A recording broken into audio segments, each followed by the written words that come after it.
Mai shagon can wani gara ya kawo daga ƙauye, wai shi zai masa zaman shagon.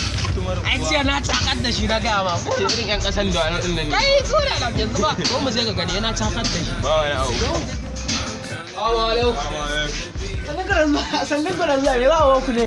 Kana da Maltina Christian? Wallahi na zama wani ya tambaya. Amma zan je kasuwa ina duba sai a kawo ba. A ji gara. Ta ga fa girman fetur fasta ɗaya, wai amma zai je kasuwa ita bai. Ai mutanen ƙauye ne suka shu. Ai, mun yi da daɗi. Dan yi ƙwamin wancan fatar ba ji ba? Wannan wai. No. Wannan Sannu da zuwa. ya. Abin nan fa. A yanzu ba ma shi ya zo ne ma magana da Pizarro, liman nan Pizarro.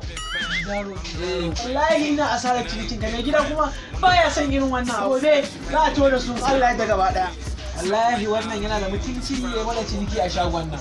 Amma kayan ba a samu. Wannan din ya mai da kai gara. To raina ma hankali yake yi, ba wani lemon wani Pizarro. Ya, akwai ola gona? Akwai. Yana ina. Me kankara na gaya ma. Gashi nan. Ga wani cikin kayan da ake so an samu. Sai canjin dubu ɗan ko? Komai ba. Akwai POS. Na tuna ma ATM card ne da ni. Kai malam ya rasa. An samu. Da kai ka ƙara zuwa kai min wannan abu. Na ji.